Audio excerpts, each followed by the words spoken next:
Wow.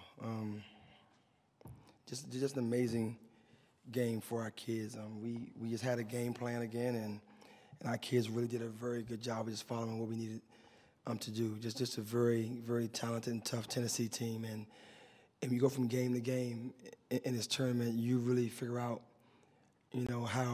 how good women's basketball is and how great the coaches are and the schemes that they employ to beat you. And we just did what we had to do.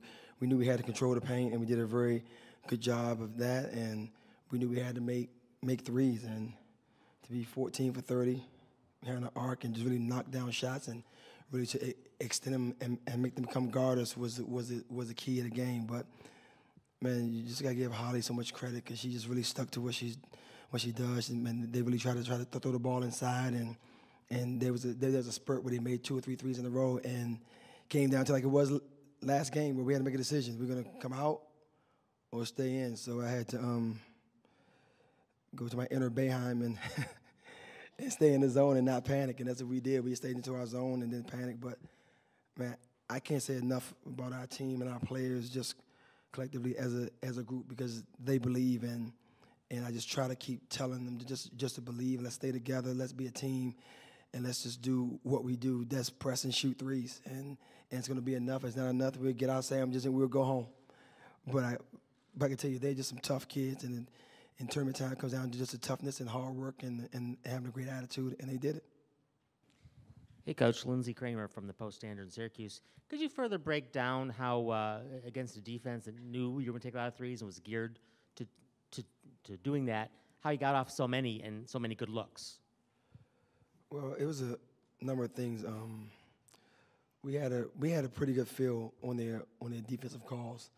They had 2 or 3 calls that we knew that when they called a certain call, we knew what they were going to be in, so we were able to get into an offense to kind of combat the defense. And I thought that we had some opportunities to where they were switching a lot of screens, and it's tough to switch multiple screens. So we started setting some rip screens and some flares, and we started to sprint some of the screens. And it's tough to switch screens when you don't know where they're coming from and who's setting them and who's going to slip and who's going to flare. So we just kind of took advantage of some of the stuff that we knew we would get from their calls. But Von Reed is amazing, and he had every call down. And I remember before I went to bed, I wrote him on this little piece of paper. I just put him by the side of the bed, and obviously you don't sleep much. And I rolled over every 20 minutes and said 5 is switch, 0 is just remembered them, and just knew that when they called the defense, knew what package we need to get into, and just amazing game prep by Von and getting their signals.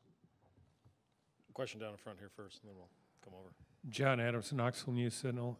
Coach, at the end of the first quarter, when Alexis came off the court and she looked like she was hurt, what was going through your head then? Were you scared, oh my God, this could be serious, or what were you thinking at that point? Well, we've had some, she missed 2 games this year, and we won both of those games, but obviously not to this magnitude.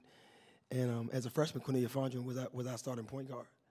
So we have a lot of depth on this team, and obviously you don't want to play the game without her. Looking at the stat sheet, obviously, but I just knew that the way she fell, and I knew this was probably just something minor. But at that point, what do? You're here playing for the Final Four. Do you find a way to get it done, or do you lay down and say it's over? And those kids just found a way to get it done. Question over here on the right side, second row. Q, were you expecting the Gatorade bath at all? And I guess what was kind of going through your mind? Actually, I told Tammy to tell him don't get me because I had to come to a press conference and I didn't bring any more clothes. But I guess they didn't listen and it didn't work. And I knew when they backed up, I'm like, either I'm going to run or take it. So, but it's a great feeling. These kids work so hard, and it's just a great feeling, and they deserve to have all the fun they want right now because they are just some hard workers, and I don't take credit. I don't get confused about it. I don't think it's my scheme. I don't think it's them, because once they start playing hard for you, and once they had enough, and they lay down on you, you're done. And they never done that, and they just continue to fight, and continue to play hard, and continue to let me push them and to get to this level. So I'm very grateful for them. Front row. Hello, Lindsey Kramer again from Syracuse. Much like Tennessee, Washington was a long time ago. what do you remember about that game that you might be able to use on Sunday? I remember we were up by like 20, and then they came back and cut it to 2. I remember that. They're a very tough team. They're very explosive.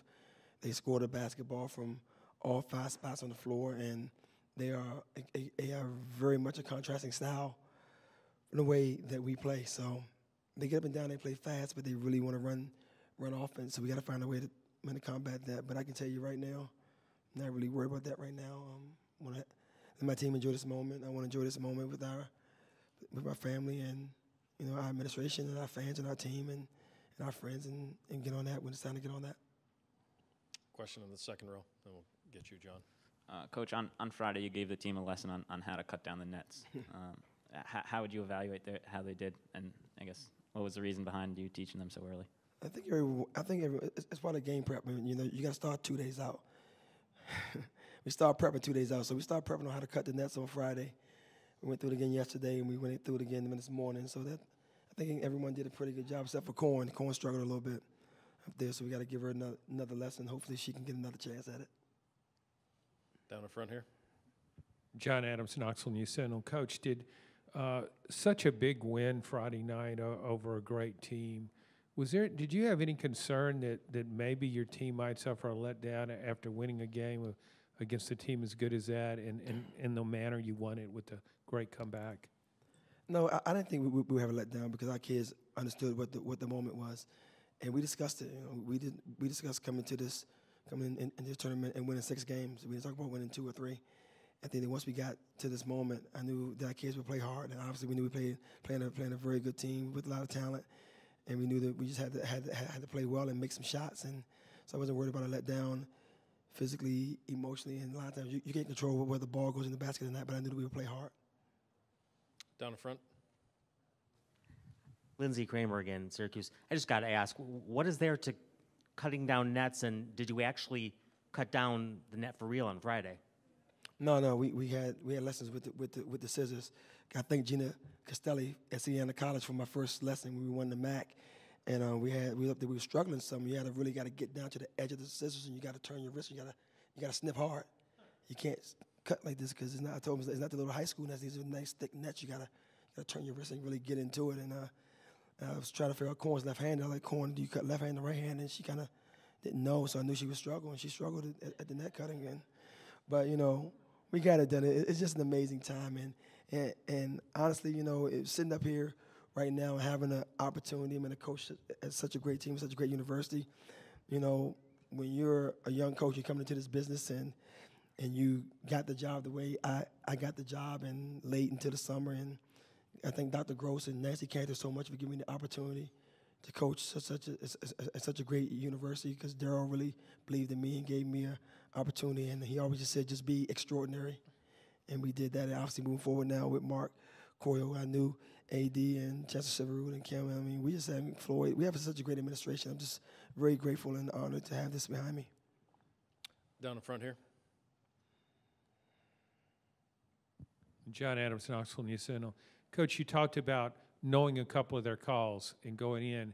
Is that commonplace to know what a defense is, what they're calling on defense, and did you pick up on that? Did that stem from playing Tennessee earlier, or was that just part of the scouting report? A bit of both. It is very, very common. Just like they will sit on some of our sets too. Some of the things we were calling, they were calling them out, and they were pre-switching stuff too. So it's very common. We watch way too much tape. So we're gonna have some things. But it's really about at the end. You can guard the action, but then you got to guard the player. So no matter whether we got the calls or not, we still had to take advantage of it, and we got some opportunities.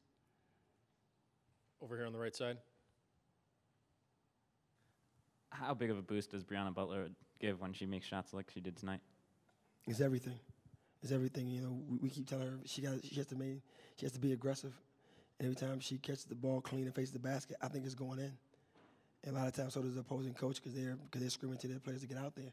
So she's an instant floor spacer the way she plays, and she's a remarkable shooter. She's the best shooter in college basketball right now, and she proved it in this tournament. I mean, she had 2 big games. We got time for a few more questions for Coach. Let's take one over here. Corner was going to the basket real hard, and then picked up those 2 real quick fouls back to back. Any reason why you didn't take her out after the third? Well, we had to continue to play our team.